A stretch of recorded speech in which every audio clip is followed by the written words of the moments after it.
So we are live and getting ready to taste some wine. Let's see.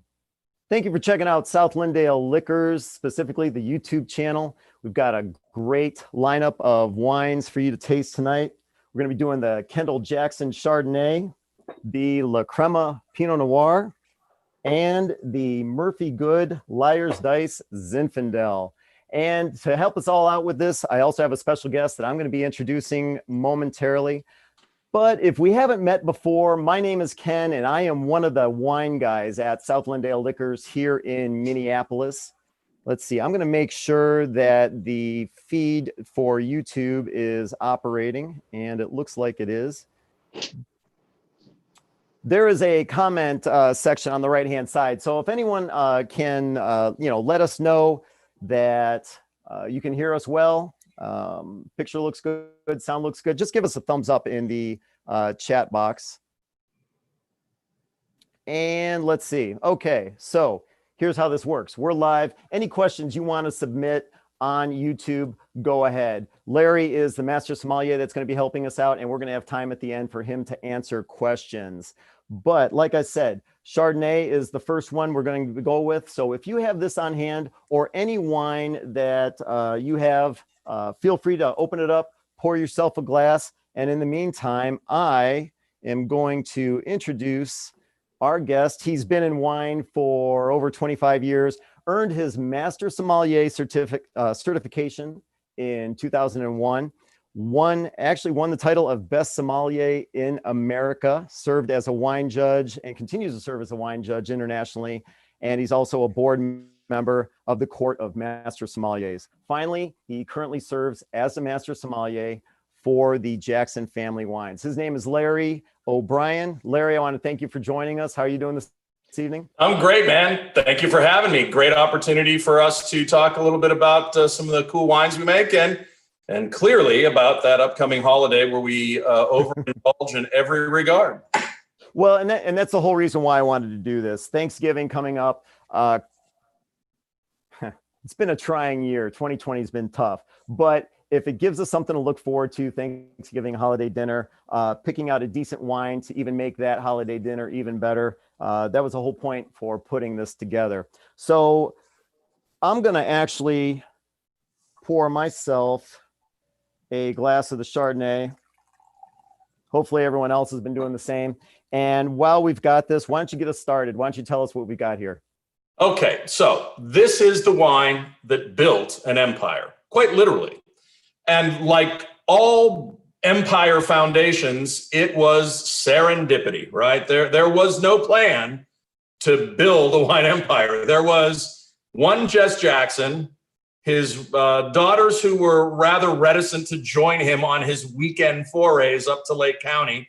Jess lived in San Francisco and was a lawyer and was doing pretty well, was a perfect example of American success in the post-World War II generation.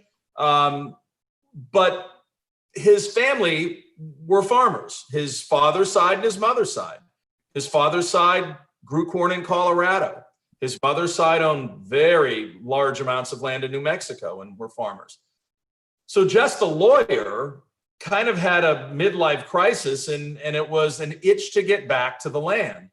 So he purchased about, call it 60, 70 acres of pears and walnuts. And this story is so often told, like almost every family that got started in the 60s and 70s in California, Northern California, likely bought pears and walnuts and cleared them and put grapes in. And wherever they were clearing pears and walnuts, their neighbors looked at them and went, "What, are you crazy? Why are you doing that? That's just money you're ripping out. Pears and walnuts make money. Who's wine, grapes? That's not going to make anything." And lo and behold, it took some visionaries, and Jess Jackson counted himself amongst many visionaries in Northern California. So in 1975, he bought this acreage. He would drag his daughters up every weekend. They'd clear the pears and walnuts themselves. They planted some Chardonnay. They grew some Chardonnay. They harvested some Chardonnay, but they sold it. They sold it off. They sold it to a guy named Barney Fetzer, primarily over in Mendocino County, to make Fetzer Sundial Chardonnay. And the world was right. Jess would have his retreat. The daughters got to go home on the weekdays. And it was all well and good until 1982, when, because nobody was drinking Chardonnay because it was 1982, but nobody cared about Chardonnay. Today, it's the most popular variety by miles. It's been that way for quite some time. But in 1982, Chardonnay wasn't on the tip of anybody's tongue. So Barney Fetzer didn't call. Glut of grapes, too much fruit, not enough consuming going on out there. And Jess decided, well, he said, I'll show you. I'm going to make some Chardonnay. But his first steps down that winemaking path were perilous. His Chardonnay winemaking attempts got stuck, literally. Yeast stopped fermenting grape sugar into alcohol through their metabolism. And you know what happens then? Nothing. You got low alcohol syrup. So Jess Jackson gets involved with a couple seriously skilled winemakers. They give him some guidance. Go south, Mr. Jackson. Buy a little more fruit, Mr. Jackson. We'll take your low alcohol syrup. We'll immerse it in a larger volume of dry wine, and we'll find that perfect balance of fruitiness, a little kiss of sweetness, of aromatic and flavorful complexity and tartness, and we're going to make some good stuff. And you know what? In 1982, they made 16,000 cases, a very, very unheralded beginning. But later in 1983, that wine got a double platinum award from the American Wine Competition. Not much after that, Nancy Reagan put it in the White House, and Jess Jackson was kind of like riding the lightning, as it were. He was in charge of this incredible growth opportunity. And in 83, they went from 16,000 cases to about 30. And then they went to 40 and 50 and 60. And by the end of the 80s, they were making 100,000 cases of wine. Now, did the wine then, does the wine today taste like the wine tasted then? And the answer is no. It's today, I think we're making the most refined, well-balanced Chardonnay we've ever made. What you have in your glass is an artful blend of 4 coastal counties, primarily Monterey, primarily Santa Barbara, with a smaller portion of Sonoma and Mendocino County fruit, or actually Mendocino County and Sonoma County fruit in that order of importance. But almost every vintage, 80 plus, more often 90+% of Kendall-Jackson Vintner's Reserve is sourced from state vineyards in Monterey and Santa Barbara counties in the Central Coast. We supplement that 10, 15, 20% max with fruit from our vineyards in Mendocino and Sonoma County. Now, aroma, flavor, texture. Let's get to the heart of it. Yeah, because I'm anxious to try this. So yeah. I definitely appreciate the background, because that's something we all need to know. But what should we be expecting here in the glass? Well, when you bring the wine to your nose, before you do, I always like to ask you to do this. And even if you have already, like, put your hands at your side, take a deep breath in through your nose, out through your mouth, in through your nose, deep about 3 times. Roll your eyes to the back of your head, clear everything out of your head, get everything out of there. Focus on what you have in your hand. And when you bring it to your nose, really focus on what you're perceiving in terms of aroma. Aroma is 85–90% of the wine experience. What you get in your mouth is important, but it's the same character. It's just that you're going to smell it in your mouth, which doesn't make any sense, but I'll try to explain that. So when I bring this wine to my nose, it hits me directly. And I drink this wine so often that I'm really comfortable with it. It's fruit. Wine is made from grapes. Grapes are fruit. Therefore, wine should smell and taste like fruit. And Chardonnay's fruit panoply, or fruit spectrum, includes citrus fruits. And when I smell this, I get that lemon. Of course I do, but I don't get lemon zest or sour lemon squeeze out of a quartered lemon. I almost get a lemon curd sort of character, almost a lemon pastry sort of character. Mm-hmm. Additionally, I get unmistakable sense of apple. I get definitely apple. Yeah. Ordered apple, like you just were cutting apples into quarters. It could be a dark yellow apple, might be a red apple, but I get that almost honeyed apple, this lemon curd, lemon pastry thing, this almost honeyed apple thing. I also get a little bit of a floral element. And I know now I'm starting to get a little weird and getting out there, but there's almost this vague white blossom. You could call it apple blossom if you wanted, but there's something sort of pretty and floral and lifted. The core of the wine is that fruit, that apple pear, dark apple pear, that sweet lemon, that ripe Meyer lemon, that lemon curd. And then we can start to get into some of the other things, because there are other things in there. Is there some peach? Yeah, I think there is. Definitely some stone fruit. Excessive. I don't think it's confected. I don't think it's candied, but there is this kind of sweeter stone fruit sort of element. The nose is very fruity. Now, one of the things that Kendall-Jackson is accused of being, which it is clearly not now that you've got it in a glass in front of you, it's accused of being oaky and buttery. And this wine is not oaky and buttery, which is why I think it's a tremendous selection for Thanksgiving dinner. Big old oaky buttery shards probably aren't the best thing for Thanksgiving dinner. Bright, fresh, fruity wines that are fruit forward, that have elements of maybe some winemaking, a little touch of oak. Well, what's a little touch of oak? Well, about 10% of the oak that this wine was aged in is new. And that would be what we call a touch of new oak. What would a lot of new oak be? Well, 35, 45%. That'd be a lot. But 10% is just what we'd call a kiss of new oak.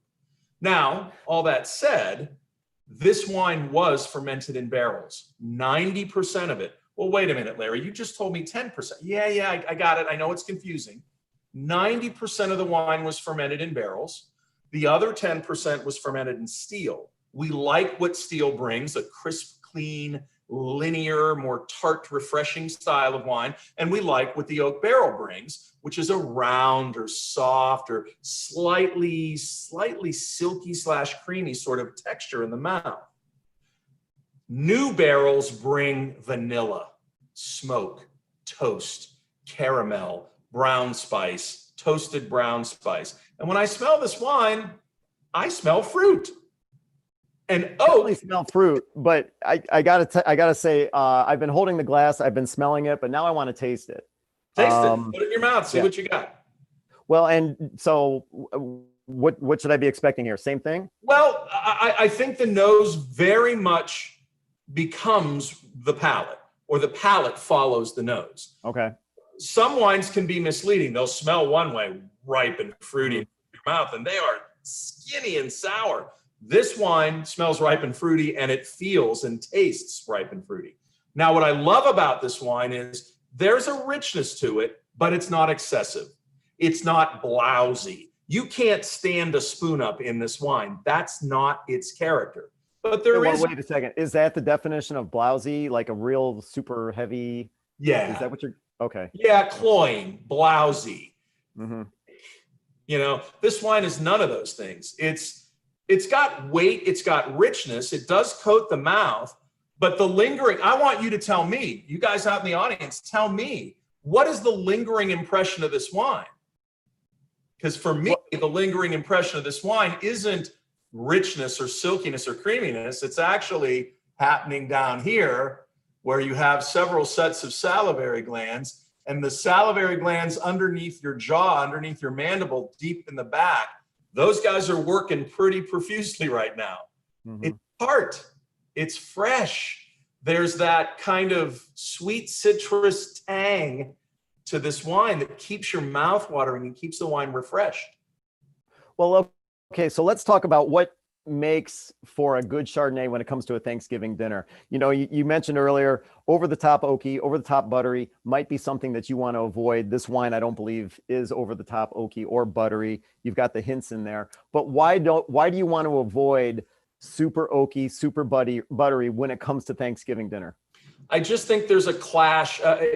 We want to pair texture with texture, right? So in my mind, food and wine pairing is not complicated. It's not truly scientific. It's really based on personal likes and dislikes. But there are several basic rules that you can follow. Weight and texture of wine should echo, reflect weight and texture of food. One of the things I'm going to hit on before we move on is the temperature of service. Look, I get it. Thanksgiving Day's hectic.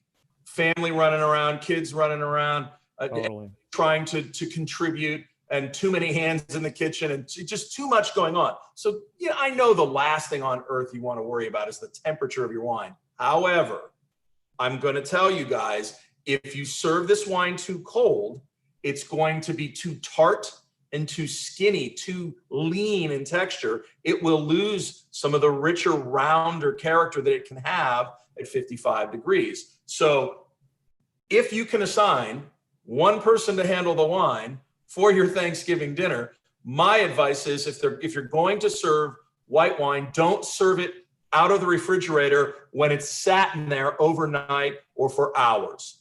Pull that wine out, pull your white wine out of the refrigerator about 30 minutes before you're going to sit down to eat, about 20 to 30 minutes before you're going to sit down to eat. Let it come up in temperature a little bit. You don't want ice cold wine with warm turkey and warm gravy and warm dressing and warm, everything's warm or hot. So you don't want there to be this contrast. So if the wine's a little warmer at, say, 55 degrees, which is the perfect temp for Kendall-Jackson Vintner's Reserve Chardonnay on Thanksgiving Day, it's going to more accurately reflect the richness of turkey gravy, the richness of juicy breast meat.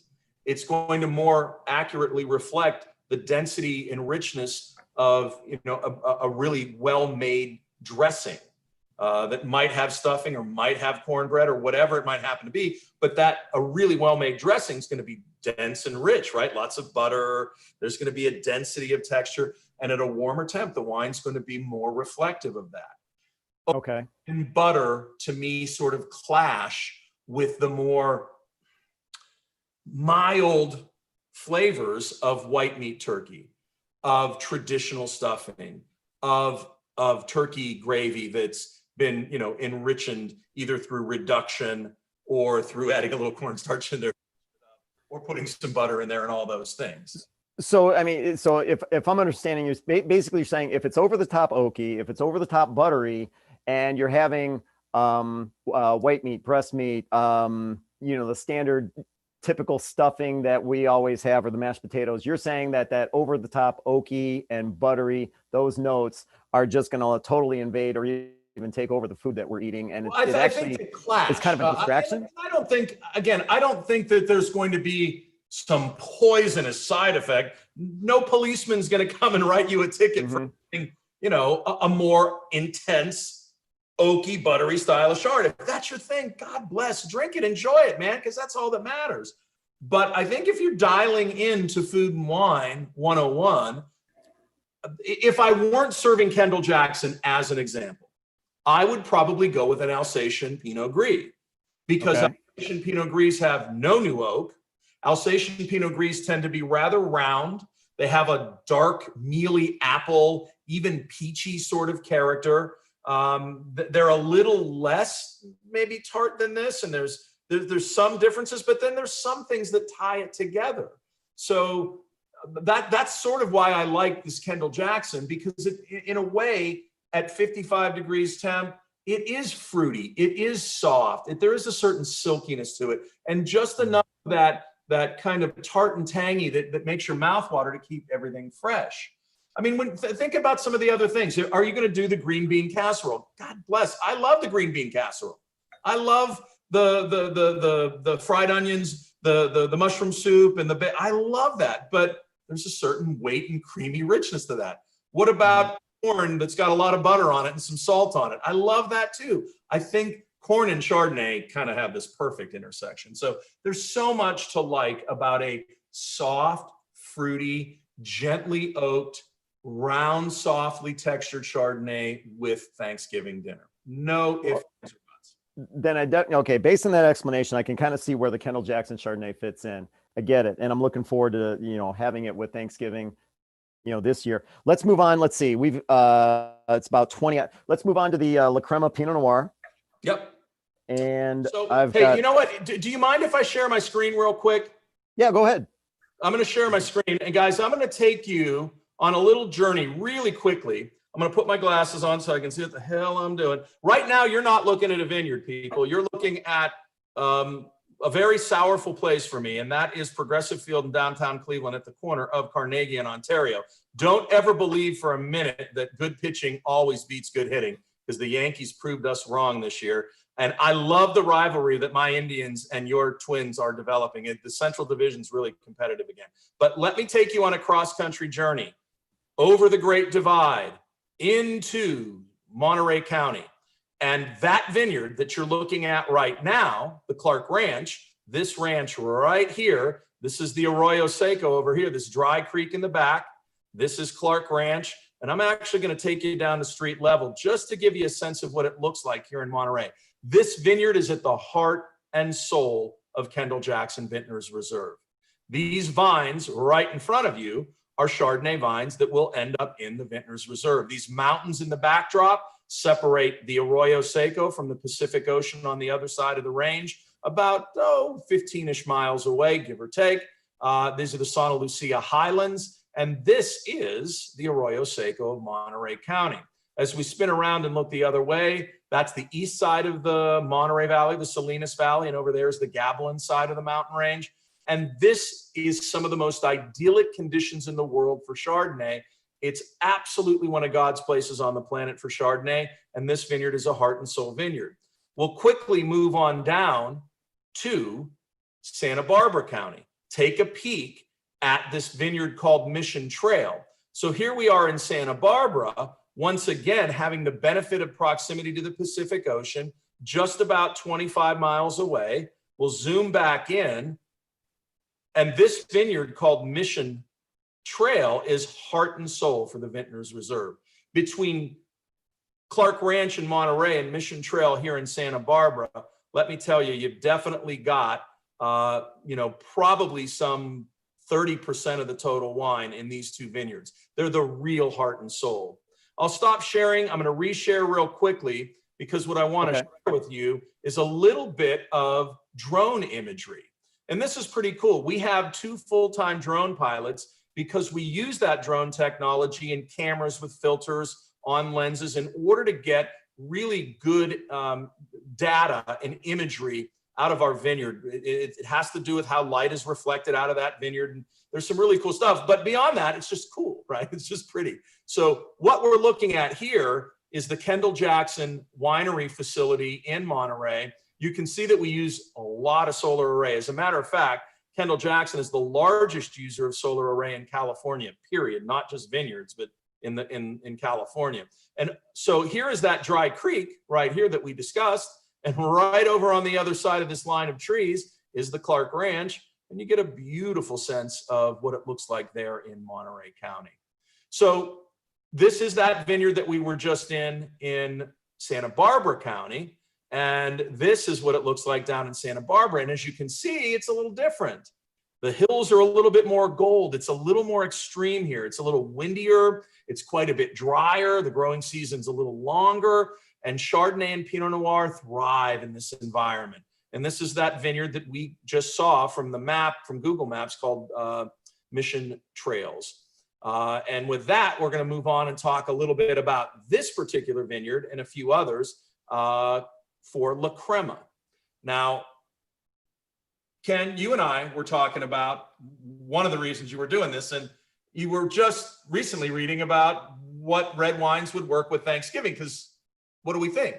That was the whole reason for putting this together, was that I was doing a little bit of research on what the ideal wines are for Thanksgiving. I was actually surprised, and this is the reason I've got this lineup: Chardonnay, Pinot Noir, and Zinfandel, is because I originally was searching decent Cabernets for Thanksgiving, and I quickly learned that Cabernets are not the leading choice for Thanksgiving. Pinot Noir and the one we'll be tasting next, Zinfandel, actually, I was surprised to find out really are.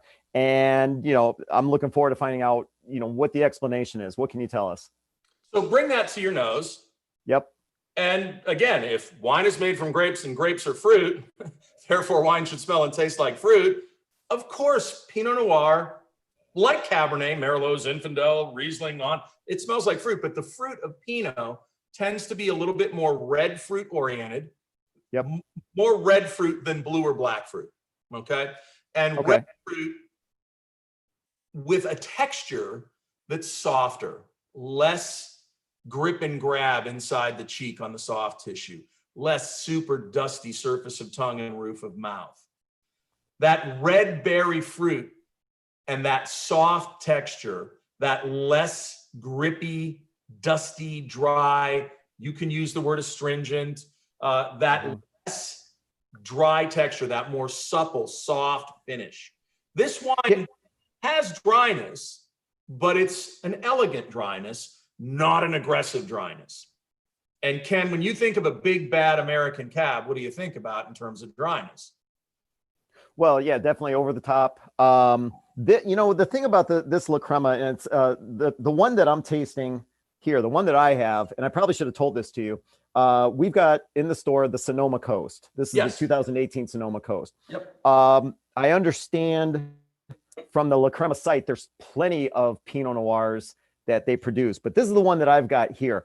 And well, this is the wine that built the brand, that built the image, quality reputation. It is our Coast Pinot. So it's a good, not a in any way, shape, or form a light or I hate using the term watery, but whenever I say watery, everyone understands what I'm getting at. Out of Oregon, out of Washington, whether it's Willamette, Columbia Valley, those Pinot Noirs are lighter, a lot lighter, and I call them watery. This being a California Sonoma Coast Pinot Noir, definitely has some meat to it, and I really enjoy it. But getting back to what we talked about before, ideal wine choices for a Thanksgiving dinner. Why does this one fit? Well, again, let's think about, is it necessarily the breast meat? As juicy as it could be, is it the white meat that we're necessarily thinking about? No, we're thinking about the more flavorful, more richly textured leg and thigh, the dark meat quarter of the bird. If you fry that turkey, you can add another layer of complexity and richness. Just the skin alone is like turkey bacon, like anything you fry after you maybe brined it and or dry rubbed it, right? If you dry rub it and fry it, come on, that skin is a delicacy, and red wine's a lovely thing to do. And a fruity, soft, easy drinking red is a nice contrast. We've been talking about dovetailing and the wine reflecting or echoing the weights and textures, but it's not a bad thing to think about contrast. If you think about crunchy, fried turkey skin that's seasoned, a lovely fruity red wine is a lovely contrast to that. But let's talk about our stuffing. Let's talk about our dressing, stuffing, whatever word you want to use. I love to really add layers of flavor and texture. I love using roasted mushrooms, roasted garlic, chorizo, out of the casing, crumbled up, really fine chorizo, dried, really high quality dried red fruits, dried cherries. And you could even put a little blue cheese in your stuff. Like, you can go as crazy as you want, man. It's all up to you. And you can cook it in the bird, or you can cook it in a Pyrex dish. That's good. But when so does the old adage, red wine, red meat, or in this case, red wine, dark meat on the turkey? Is that what we're looking for here? But that's not always true. Like, remember we were talking about big, powerful Chardonnays. Yes. There are some Chardonnays that are better suited for a filet mignon with Béarnaise sauce than there are big bad. A big bad cab just knocks the hell out of a poor little filet with no fat on it.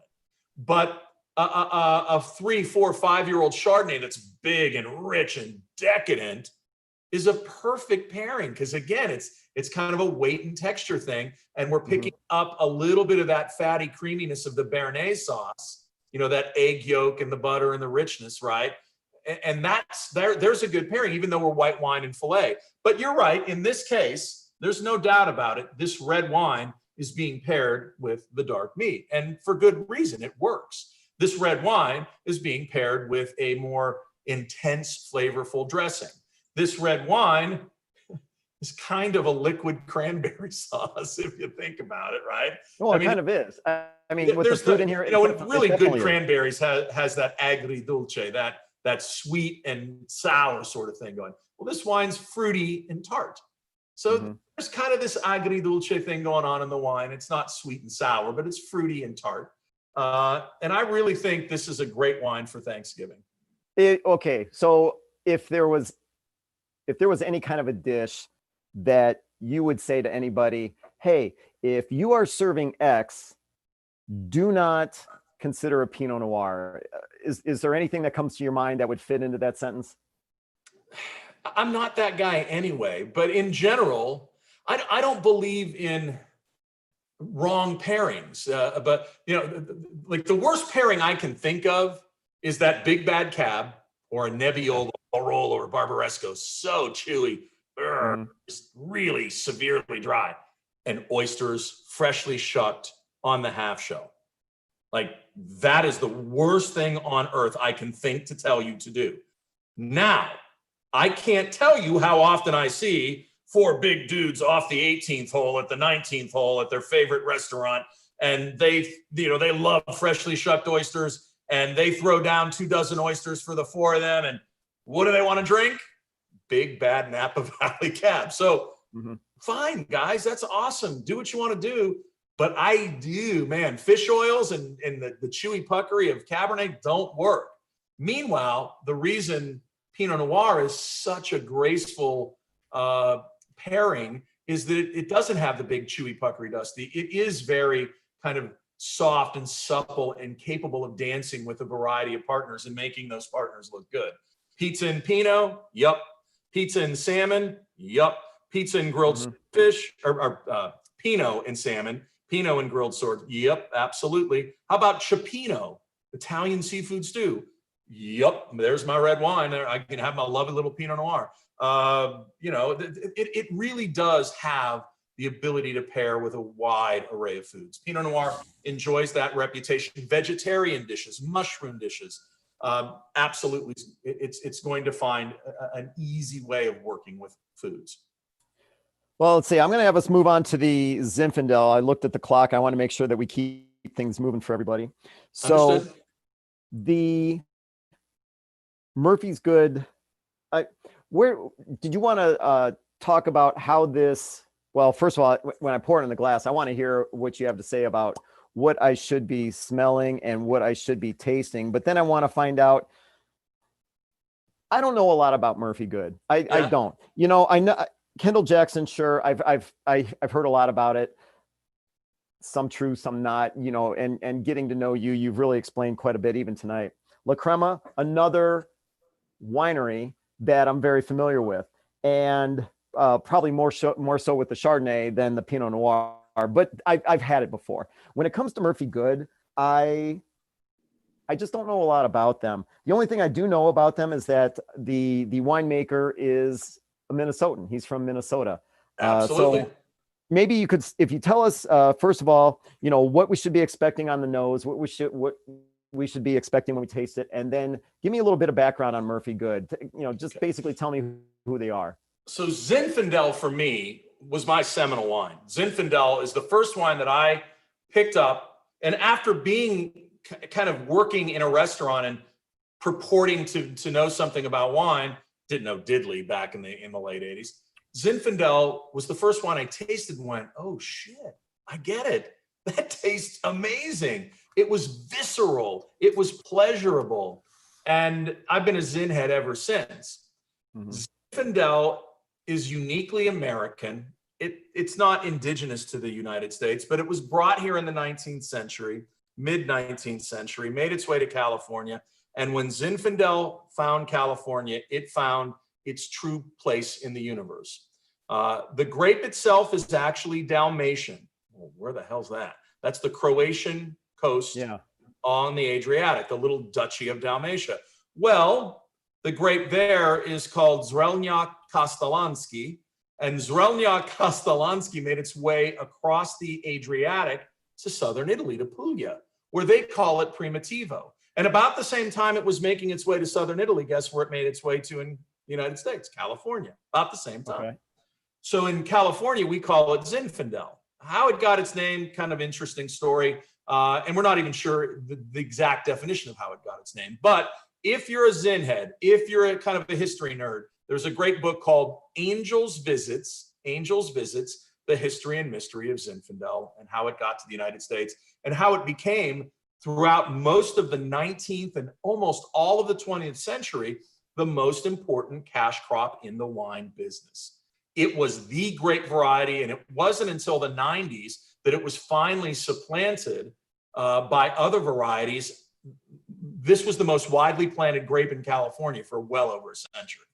And most blends were built on Zinfandel from somewhere in the state of California. Zinfandel as a fine wine is a real chameleon.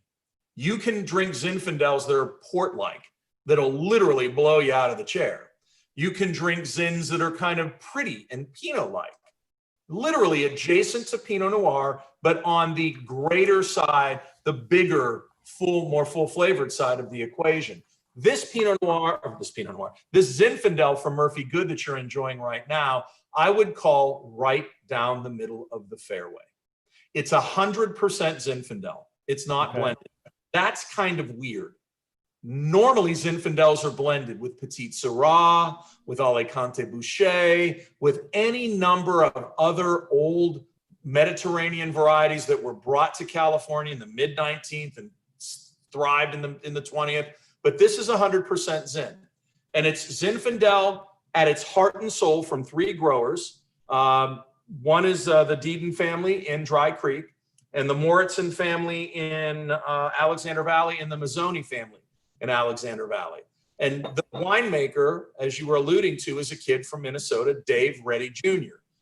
Dave's father was a founding partner of Murphy Goode in 1985. Who were his partners? Well, Mr. Reddy and Mr. Goode, of course. So it's Murphy Goode. And the cork used to be actually on the cork, Murphy Goode and Reddy. Reddy only got to be on the cork. So Jackson Family Wines acquired this Zinfandel in 2000, acquired Murphy Goode Winery in 2005. And Dave remained aboard as the winemaker, and we're thrilled that he did. So to your point, what do you have in the glass? What you have in the glass is a dark, blue fruited. And when I say blue, I mean like there's almost like dried blueberry. There is some darker fruit, but there's also some bright, pretty fruit. Dave's style is not thick, jammy, heavy, or over the top, but it's certainly bright, rich, and fruity. Dave is looking for a certain... Yeah, definitely bright, rich, and fruity. I mean, right. You know, I look at some of the notes that I made. I mean, I consider this to be jammy. And if that's right down the middle, then I think it definitely hits the mark. Yeah, I'm not going to say that the fruit isn't a little on the preserved side, right? When you stick your nose in it, you might think you could put that on your toast and spread it around liberally. I get you. I'm with you on, but there are Zins that take that to an extreme, where it literally smells like blackberry jam. This wine balances Zinfandel's natural proclivity for high alcohol, natural proclivity for desiccated fruit. It's a really weird variety.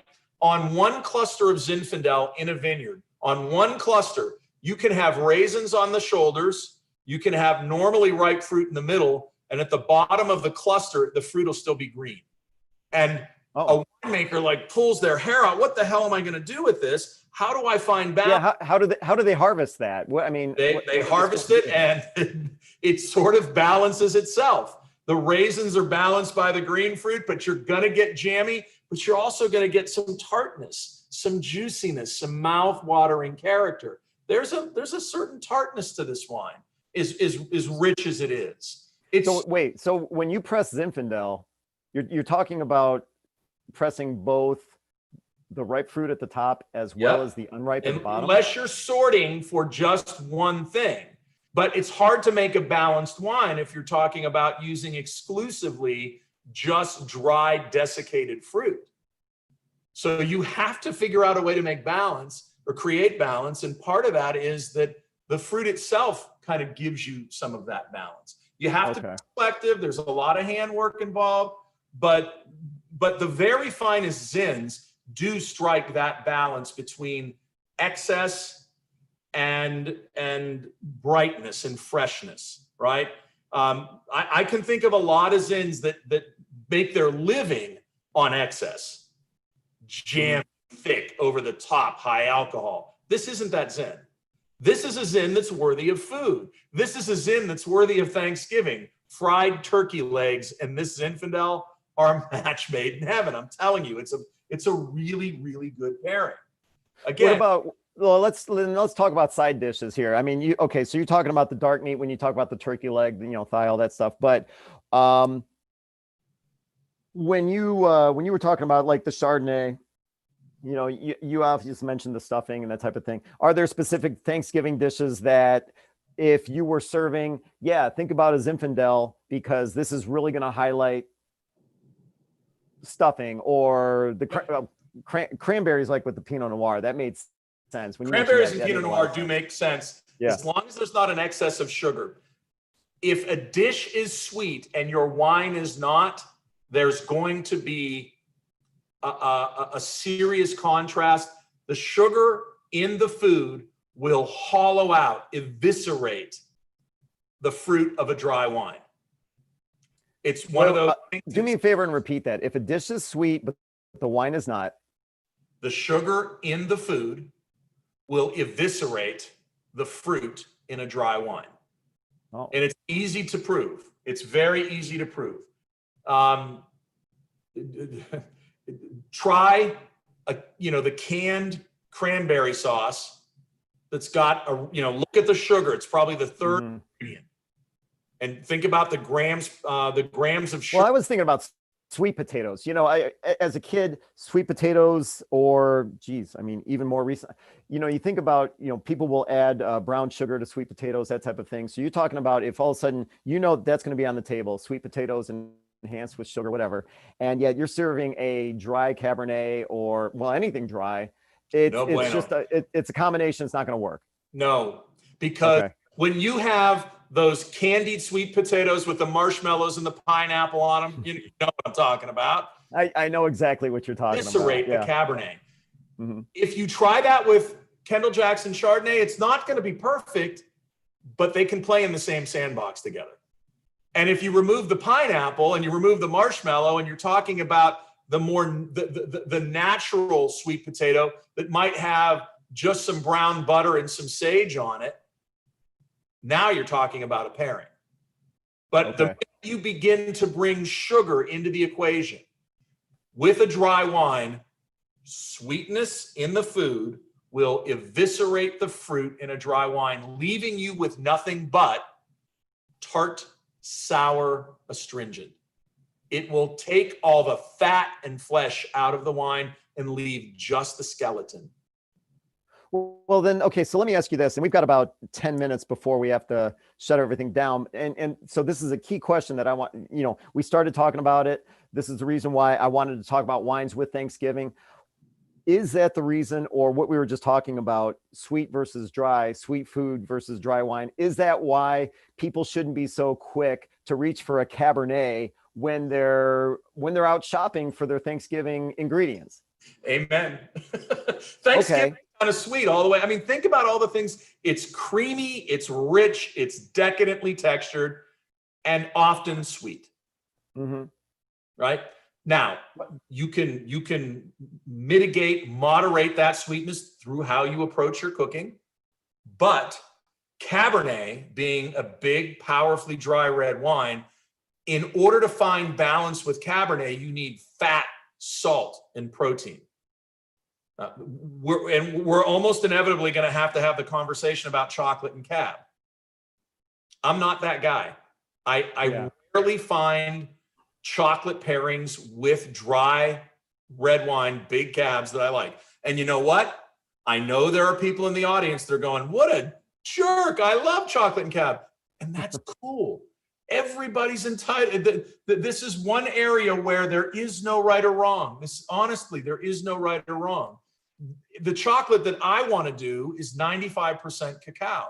I don't want sugar in my chocolate if I'm doing it with dry red wine, right? I want the cocoa character to be intense, and I don't need the fat or the sugar to soften it up. If you want to see chocolate sing, particularly milk chocolates, do a tawny port. Sugar in the wine and sugar in the food do not multiply for a greater sum, right? That's what everybody thinks. Oh my God, the food is sweet and the wine is sweet, and together they're going to be unbearably sweet. That's the opposite of what happens. But when you talk about dessert for Thanksgiving, I think of pumpkin pie. Yes. I don't, for me, chocolate's never really entered into it. Christmas, maybe that's a different story. So when it comes to pumpkin pie, same rule? In general, yeah, the more sugar in the pie, the more sweetness you must have in the wine. When I'm doing a wine dinner and there is a dessert and I'm trying to work with the chef, I will literally ask him, how many grams of sugar are in your dessert? Are they able to answer that question? Sugar are in your dessert? And it's in a recipe. They just have to do the math and tell me. And then when I know how many grams of sugar, how much sweetness is in this thing, and what the other ingredients that are in that dessert that are going to buffer that sense of sweetness, then I go and find a wine with as much residual sugar in it. I literally try to find this perfect teeter-totter balance, because sugar in food and sugar in wine doesn't create a greater sense of sweetness. Sugar in food is negated by the sugar in the wine, is canceled by the sugar in the wine. They strike a balance and teeter-totter, right? They just get stuck on an even plane. And all you have to do is, look, as a kid, we all did it. Can of Coca-Cola, bottle of Coca-Cola. I'm at my grandma's house and she's always giving me Coca-Cola, right? Or Pepsi-Cola back in Youngstown, where I'm from. And so you take a sip of that sweet, cold, slightly tart beverage with that little bit of lemon edge on it. And then you'd take a bite of a Snickers bar. And the Snickers bar wasn't anywhere near as creamy and decadently sweet as you thought it was, because the sugar in the soda is already finding balance with that Snickers bar. Then after taking a bite of the Snickers bar, you go back and take a sip of that Pepsi. The Pepsi is insipid. It's vapid. All of its sugary sweetness is gone because there's that much more sugar in the Snickers bar. There's just overwhelmingly intense sugar in a Snickers bar. And going and taking a sip of soda in the wake of a bite of that candy bar, the soda pop has changed. It's not anywhere near as enjoyable. What do we like to drink with soda that's sweet? Salty food, because salt and sweet are opposites and they make one another pop. Blue cheese and port wine, Stilton Blue from England and mature vintage port, strong, high alcohol, powerful, sweet. Salty, creamy blue vein cheese, rich, decadent, high alcohol, powerfully red, dry, powerfully full flavored red wine. That's sweet. Well, okay. How does that apply to a Thanksgiving dinner, though? Because I don't know any blue cheese that's going to be on a Thanksgiving table. Well, with pumpkin pie, there are inexpensive sweet wines, like, not that you could find it, unfortunately, nationally, but Kendall-Jackson makes a late harvest Chardonnay that would be beautiful with pumpkin pie. Absolutely beautiful. Homemade whipped cream, chantilly cream, maybe a little brandy in the cream, right? But yes, there are sweet wines, late harvested Sauvignon Blancs or late harvested Semillons, or even inexpensive Sauternes from Bordeaux and France. Not Chateau Yquem that nobody can afford, but some little petite chateau from on the other side of the river that might cost, for a half bottle, $19. And everybody, 6 people at the table get 2 ounces out of that 12-ounce bottle. And with your pumpkin pie, 2 ounces of Sauterne would probably be a lovely thing.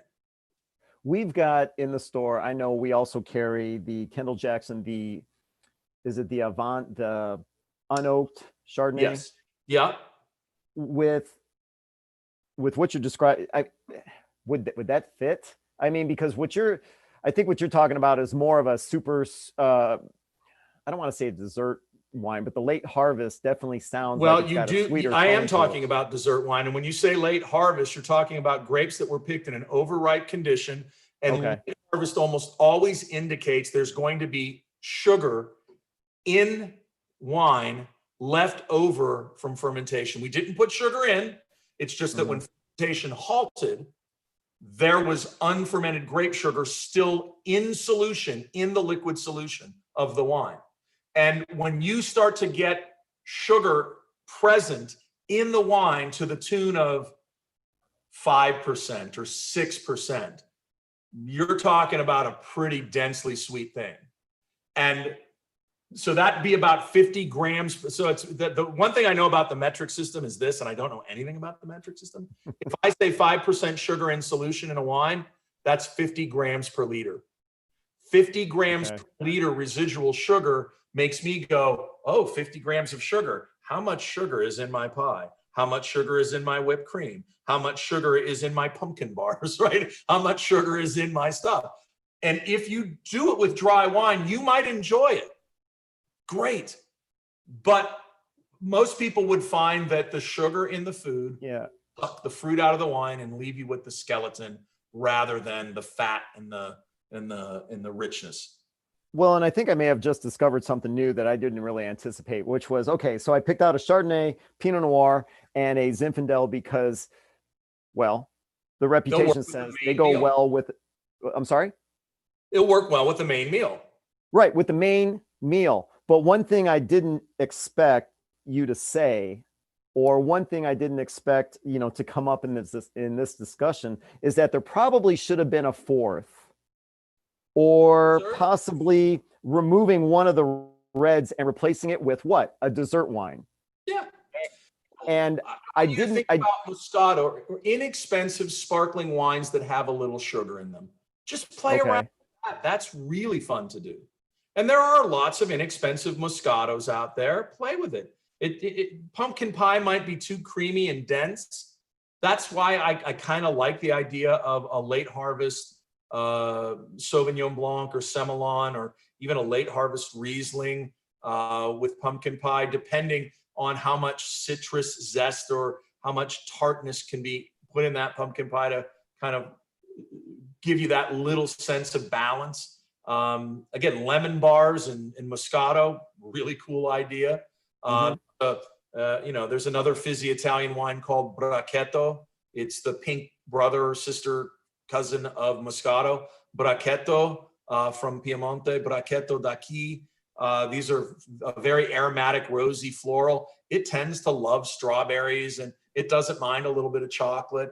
The one thing about food and wine that you can rest assured, be adventurous, have fun, play around. Don't take anybody's word for anything. And ultimately, if you think it's a good pairing, it's a good pairing. Well, but no, I understand what you're saying. And that's been one thing, that's been a philosophy that I've always kind of followed. It's like, if it's a wine you like, then that's the one you should be drinking. But when it comes to something complex or something that lasts a while, like a Thanksgiving dinner, like I said a few moments ago, I may have missed the ball by not including or not even considering a dessert wine. So you've got a Chardonnay white wine, you've got a Pinot Noir or a Zinfandel red wine. Both of them have a place during the main meal. But of course, what's one of the biggest parts of a Thanksgiving dinner that everyone enjoys? It's the dessert. And you shouldn't around and right and enjoy dessert. And then you should have a wine specifically chosen for the dessert. And maybe the Chardonnay, maybe the Pinot Noir, the Zinfandel they don't have a place for that, but a dessert not wine necessarily does. With dessert, probably not. And the Zinfandel wouldn't mind a little bite of blue cheese, wouldn't bother it at all. And play around. Buy. I bet you guys have it. It's Otima, Otima from Wars. It's not ringing a bell, but I'm going to have to look it up. Wars 10-year-old tawny port Otima. It comes in a 500 milliliter bottle. That's 60 ounces of wine. And again, if toasty marshmallow and 10-year-old tawny port, they have a thing for one another. I could see the right kind of pumpkin pie, or the right kind of cheesecake, working beautifully with 10-year-old tawny port from Moors. And it's not like it's a major investment. It's a fairly priced bottle of tawny port. Tawny ports have richness and sweetness, but high alcohol to go with it. And they have this endlessly long finish that's kind of hazelnutty, cocoa-y, beautiful things. A Madeira, a Malmsey Madeira with pecan pie. Oh Lord, there you go, right there. Malmsey Madeira, and I like to make the bourbon pecan pies with the pecan flour crust.